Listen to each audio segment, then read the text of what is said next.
This is a Tracking the Tropics update with the certified most accurate weather team at First Coast News. To the 2025 hurricane season in the Eastern Pacific. And you know, this is Hurricane Erick, a Cat 3 now, maxed out at a Cat 4, breaking multiple records here. One being the fact that this is the earliest E-named storm on record in the Eastern Pacific. First major hurricane to make landfall in the west coast of Mexico in the month of June after it peaked here as a Category 4 storm system. This actually reminds me a lot of Beryl last year. Remember Beryl in the month of June broke all sorts of records? This one looking like that once again, except it's just a different basin, but still a hurricane having some pretty decent impacts here for our friends here in southwestern Mexico, just towards the east of Acapulco is where this came on shore. In fact, let's just, I'm going to scroll back on our satellite picture here just a little bit, and let's watch before this came on shore with that eye. Look at that pinhole eye right there around 2-3 a.m. That's when the pressure was estimated down to 939 millibars in this. So we're talking about, you know, winds 140, 150 miles per hour. That is a dangerous, potent storm system. Now, here's the deal. We got some big old mountains there right along the coast that all of this moisture is slamming into. So places like San Marcos, I think that's where they're getting some of the worst of the weather. If we scroll a little bit to the left, you can see where Acapulco is, right on the outer fringes of some of these heavier rain bands.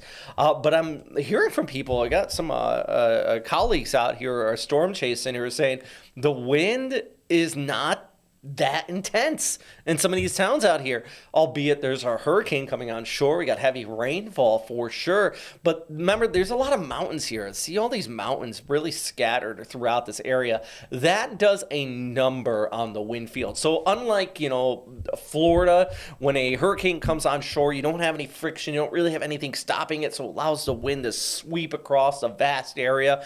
Here in southwestern Mexico is where you're really got a lot of mountains, the slams, a lot of orographic lifting. So you get that upslope, you get that lifting that causes heavy rainfall, and flash flooding is going to be a big issue with this.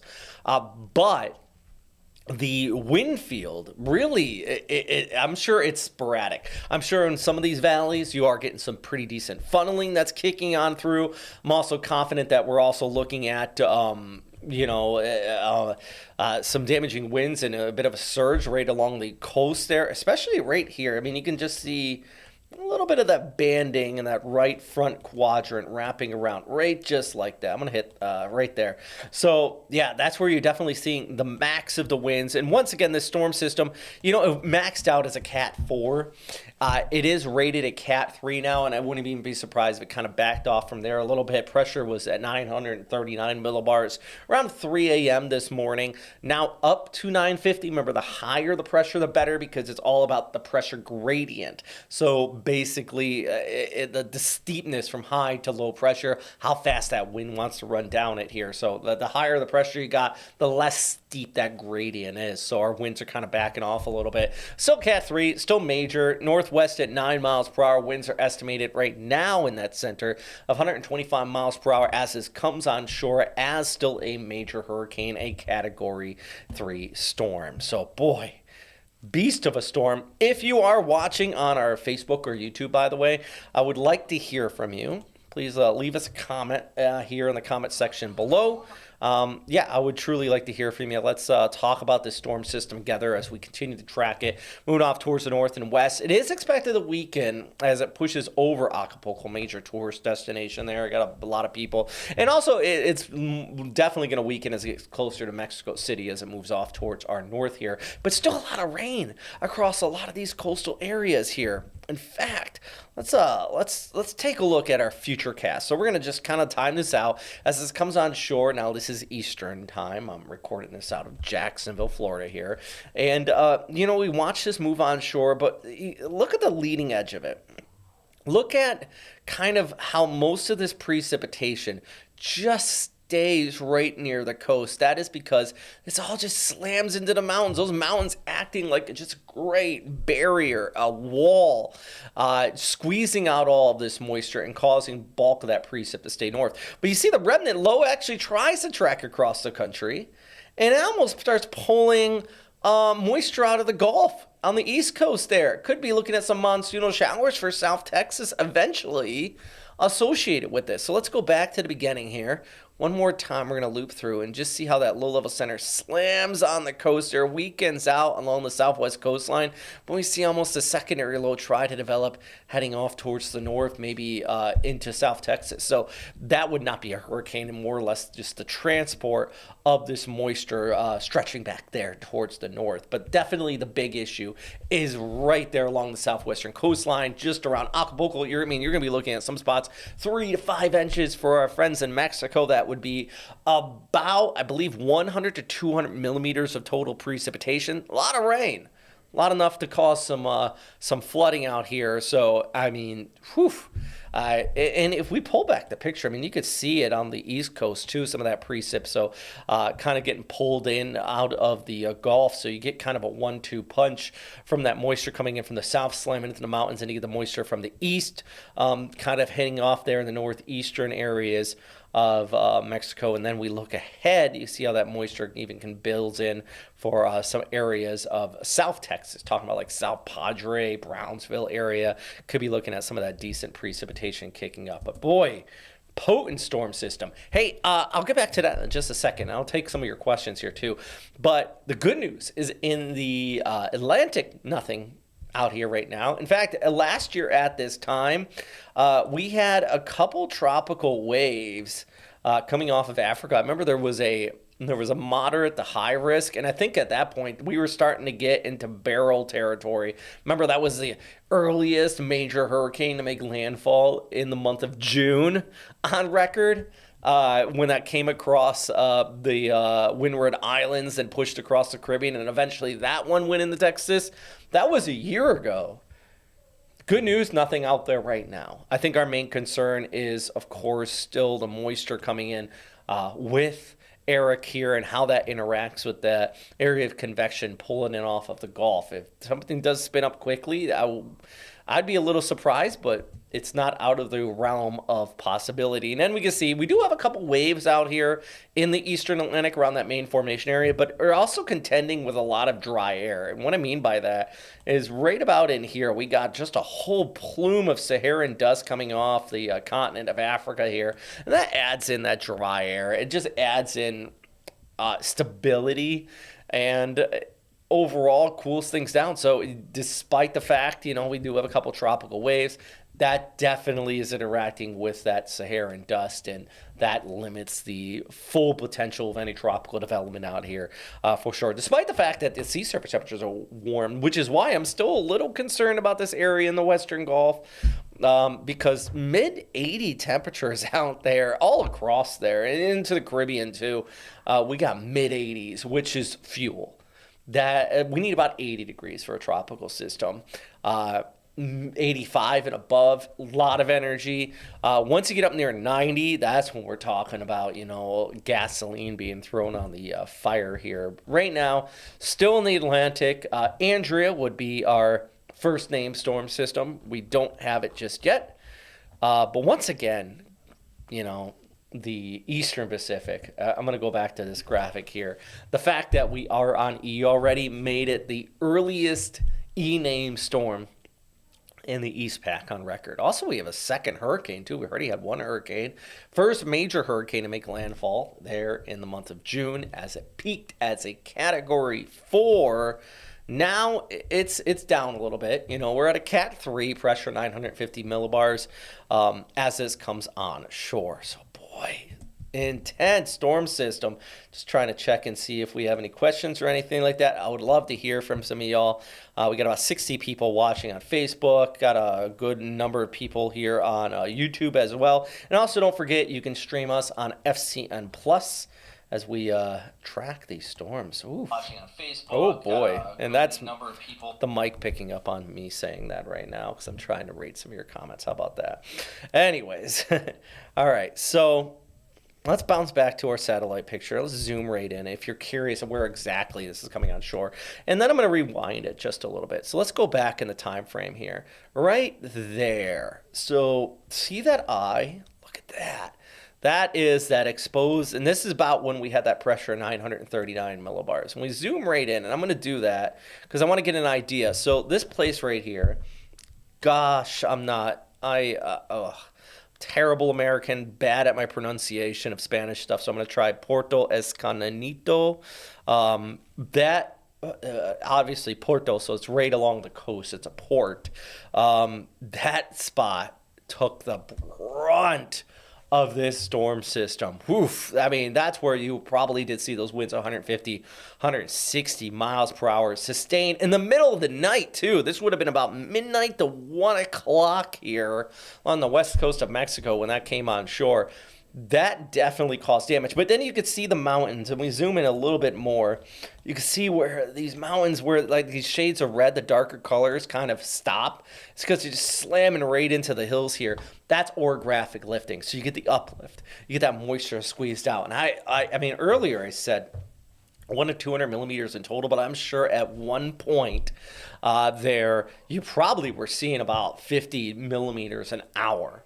Or about an inch or 2 inches an hour here once that came on shore. So, boy, a lot of heavy rainfall, which anytime we see mountains with a tropical system, we can expect.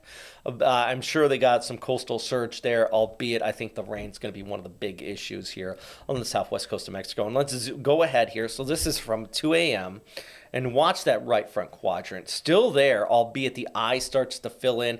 And almost you can kind of see, and I'm just analyzing this here with you. So you can see where our low-level center is right there. But watch how, and follow my arrows here, watch how this almost bounces off of the mountains. It is incredible to watch hilly terrain when you track a lot of storms along the Gulf Coast in the state of Florida. Because once you get into the mountains here, watch how it's that low-level center. It might be hard to see, but you can see how it almost bounces and goes towards the west and kind of running up the coastline here, which is why it's taking it closer to Acapulco, San Marcos here. You're all going to get on that heavy rainfall because it's kind of slamming the mountains. It's trying to find a way around, but it can't. Truly, that's how these storm systems work. I've tracked a lot of them off the coast of Taiwan. They bounce around the island because it's so mountainous. And I think we're kind of seeing that here. We're seeing it just kind of bounce along the coast, and I wouldn't be surprised if it skirts the coast and heads towards the north. And the official track from the National Hurricane Center kind of does illustrate that. It shows it coming on shore, and instead of racing across the country, it kind of just is skirting and hugging the coastline with all those mountains really just squeezing out most of that moisture. But you see here in the Gulf, just towards the north, that's that other area I'm keeping an eye on. That is not directly associated with our tropical system, but it definitely is worth watching because that inflow is going to be pushing up along the east coast of Mexico, heading into South Texas. So Tampico, they're seeing the heavy rainfall right now. All of that lifting kind of towards the north here. So, boy, big old potent storm system, peaked as a Cat 4, record-breaking for the month of June out here with Hurricane Erick. Multiple records broken. And like I said, we got some people out here following the storm. I do know of one storm chaser, Josh Morgerman from iCyclone. I suggest checking him out. He's out there in it, and he did say that the winds, at least for the time being, not the most intense he's ever seen. He's been through like 80 of these high walls. That's no joke. He literally holds the record for it. So when he says that they're not intense, I do kind of take his word for it. But he's saying it's heavy rainfall and these mountains kind of tearing this apart along the coast. So maybe he might not be seeing these high winds, but I'm sure there are some coastal areas between the mountains, especially where you get a little funneling, that they're getting some absolutely rambunctious, damaging winds. But just in the last few frames, you can just even see that those higher cloud tops collapsing on this a little bit as it does hit those mountains, and that gets ripped to shreds as it runs off the northwestern coastline. So if you are out here along the coast of Mexico, let me know, please, in the comment section down below, or you can email us some photos. I would really appreciate it at rspeta@technet.com, or check out our First Coast News Weather Watchers Facebook page if you have any photos of those weather, any weather, wherever you are. But this is the Pacific.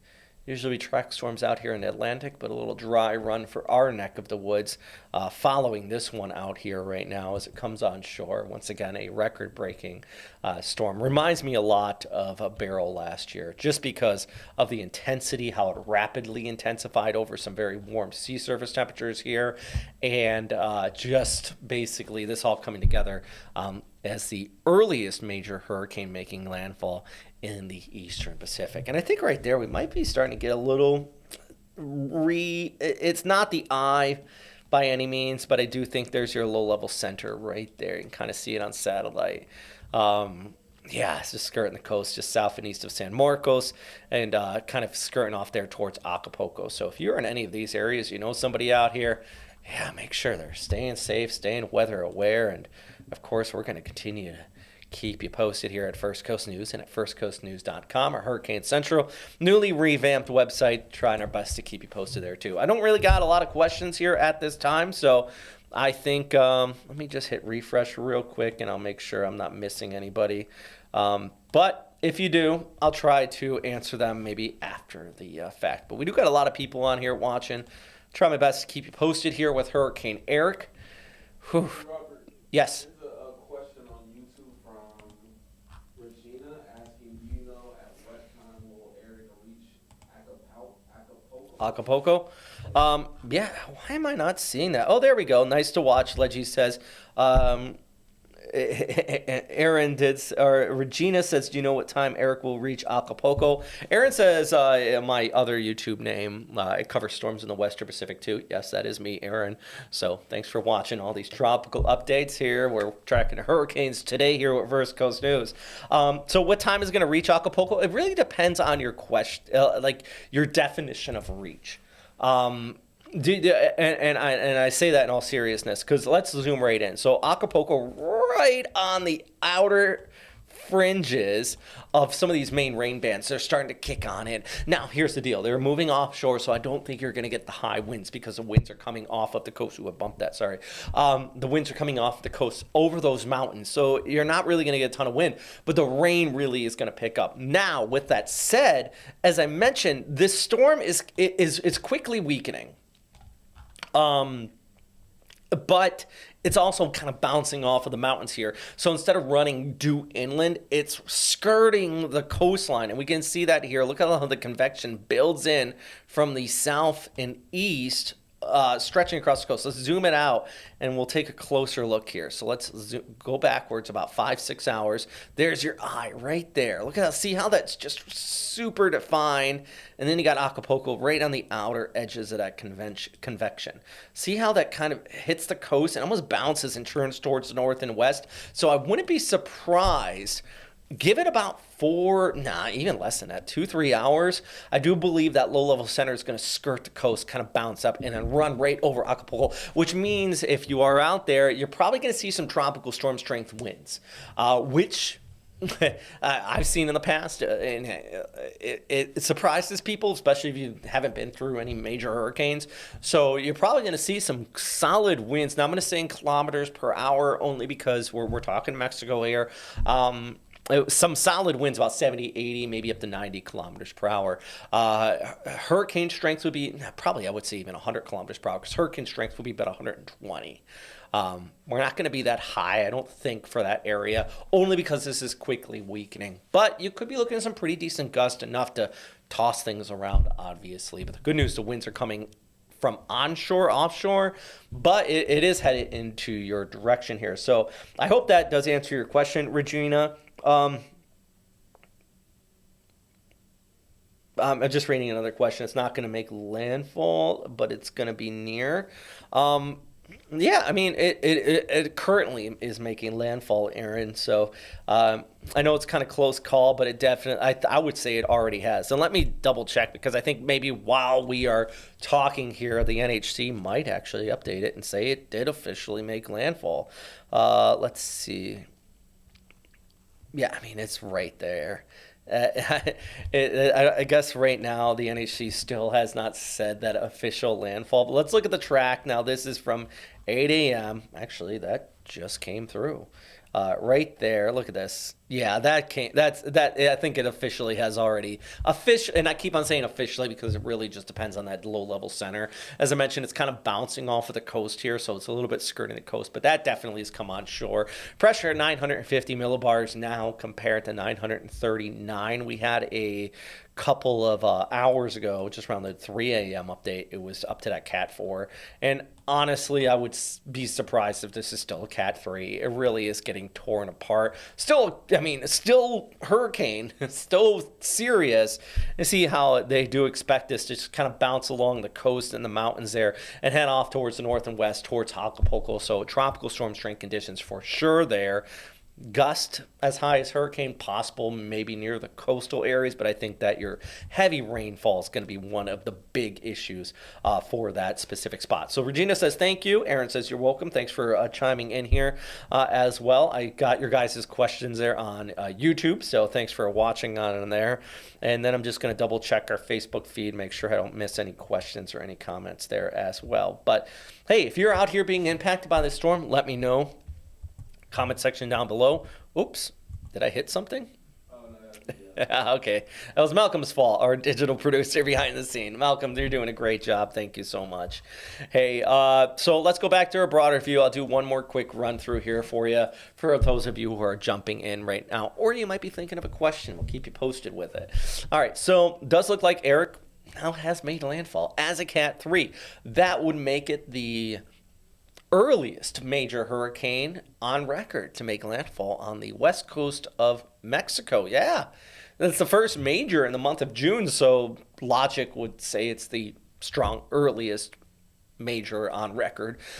Peaked as a Cat 4, and also it's the earliest fifth named storm in the East Pac. What I mean by that is we are already on the letter E. We've already gone through A, B, C, D, and now we're up to E here. We haven't had any named storms in the Atlantic yet, but we're already at our fifth named storm here in the East Pac.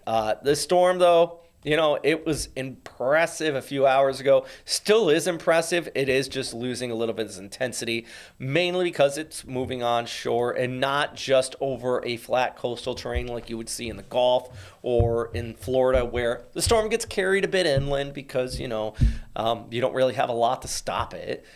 Here we got some big old mountains that this moisture cruises right up, causes uplift, causes the moisture to get squeezed out. So we're seeing a lot of heavy rainfall. I mean, that's no joke whatsoever. There's going to be flash flooding in some of these coastal communities outside of the wind damage. But we're also seeing it weaken quickly because of all that, because it's losing its energy as that low-level center comes on shore, crossing.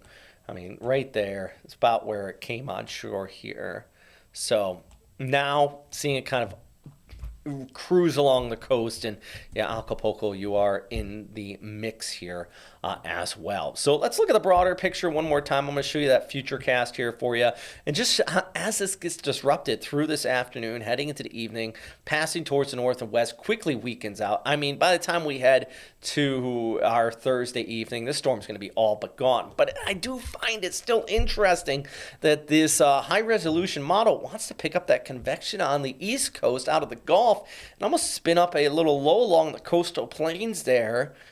And that brings moisture out there. Now, it doesn't really develop it into anything organized or anything like that, but it is interesting, that secondary just wave of moisture. So you get a lot of rainfall, obviously, coming out of it because of that. You got the East Coast with that precip button up against it, those areas in yellow indicating 5 to 6 inches. But then along the East Coast, you get that moisture inflow, so you kind of get a 1-2 punch with that flow right there. Then the moisture kind of wrapping around towards this storm system as it kind of cruises along our coastal areas. So flood threat really going to be a main issue with this, not only where it's making landfall, obviously where it is making landfall, but also stretching across out of the Gulf here. No tropical systems, though, expected in the Atlantic. I can't stress it enough if you are watching this from the East Coast of Florida or Georgia. We're not talking about a storm that's going to impact there. We're talking about the East Pac. So this is a major hurricane in the Eastern Pacific, not in the Atlantic. We don't have anything out here right now. Saharan dust, dry air. We've got a couple areas of convection, but just in general, really, there's too many things going against formation to cause anything to develop. A lot of inhibitors here. So, yeah. That's the good news. So if you're just joining now and you're looking at this going, oh my gosh, what the heck? That's what I'm talking about. Incriminated antelope. Great YouTube name, by the way. I had to read it for a second to make sure it wasn't anything vulgar. That's that. All right. Risk of supercells. Yeah. But not in the sense of Great Plains supercells. I think one of the issues with this, and you see right here on the satellite picture, look at this convection, these outer rain bands on the right front quadrant. That's where I would say you have the highest potential for tornadic type cells. And the same rules apply that we see in the Atlantic when we're talking about the dirty side of the storm. Closer to the center, I see a lot of disruption, a lot of friction and all that with the mountains. But a little bit further to the east, you have really convective bands that are coming on shore. And if you get some of those bands set away from the main convection, they kind of rotate in their own sense, especially once they first come on shore. They hit that friction. You could get rotation with some tornadic type cells east in that dirty side of the storm here. The mountains really inhibit it to track far inland, but for those coastal communities. Also, we call these little micro vortices, and I've seen them in person too.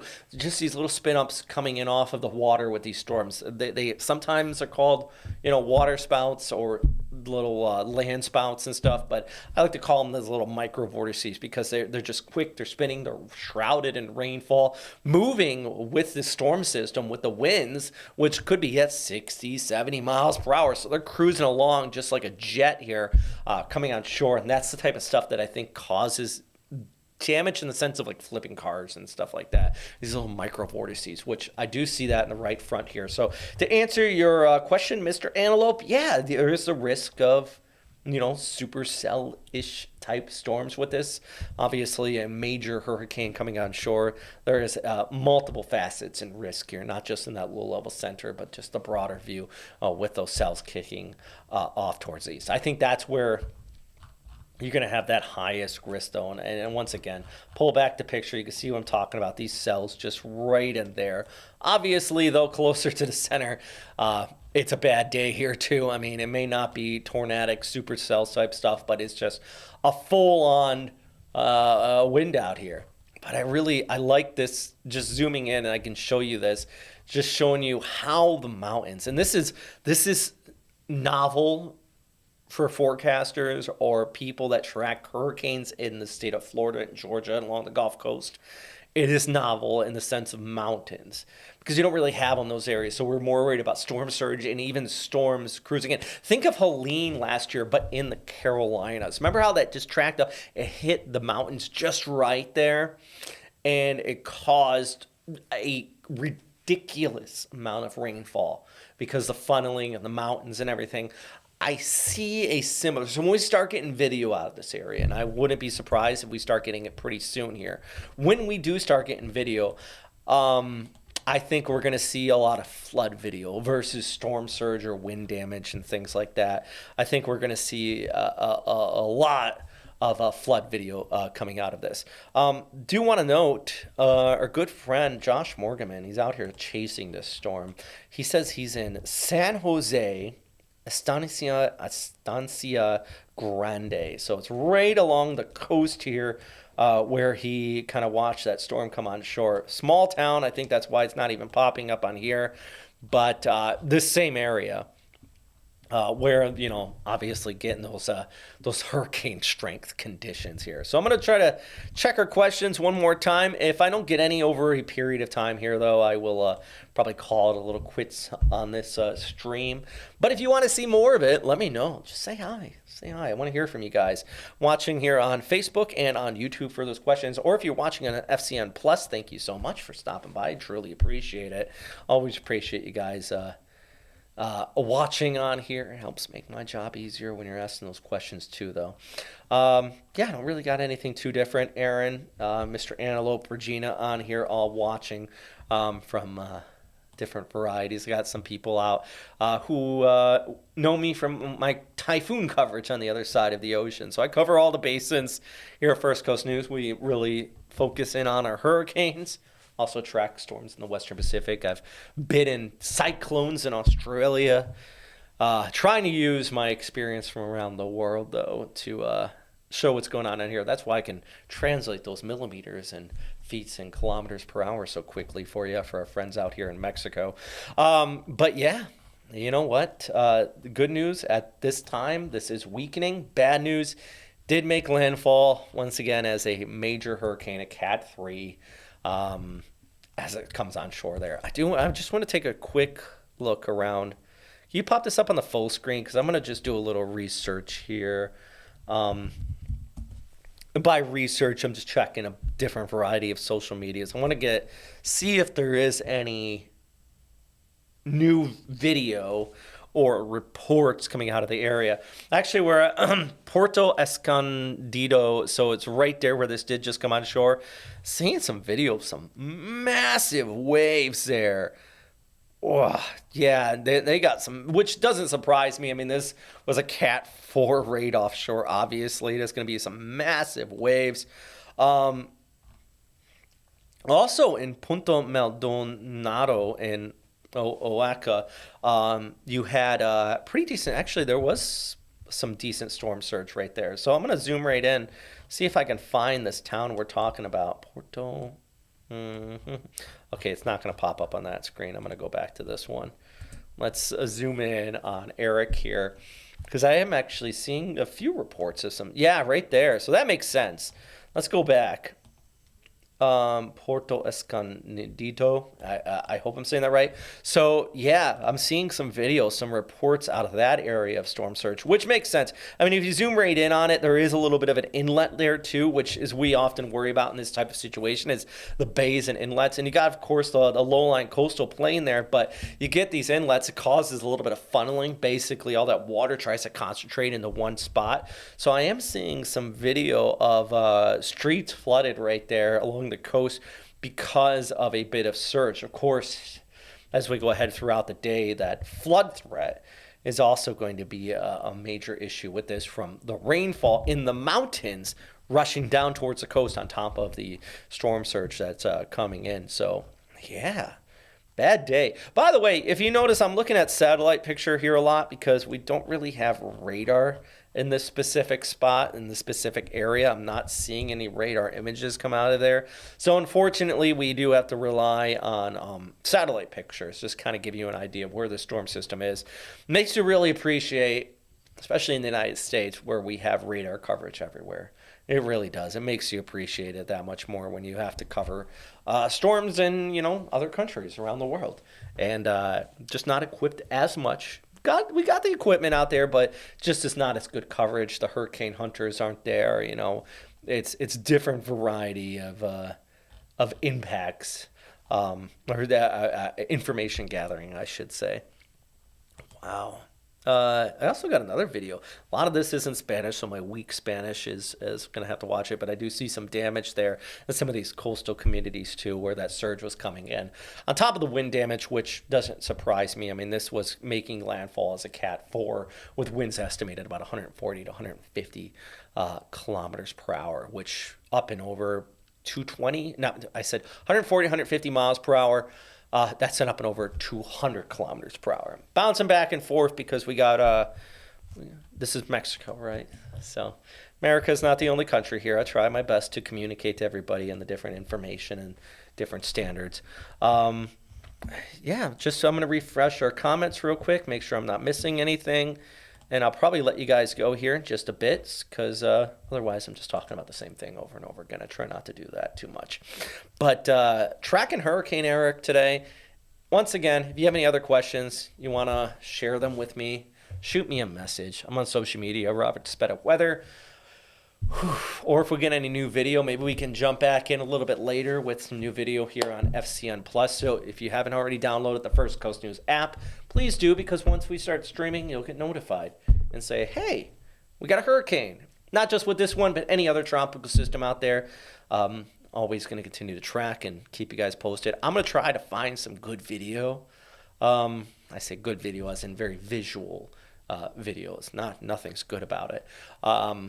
And share it with you on here too. So just stand by, check out our firstcoastnews.com Hurricane Central, and we'll continue to keep you posted here as we track Hurricane Erick, major hurricane, earliest major hurricane on record along the west coast of Mexico here on your Thursday morning. I'm meteorologist Robert Spett. As always, thanks for stopping by, friends.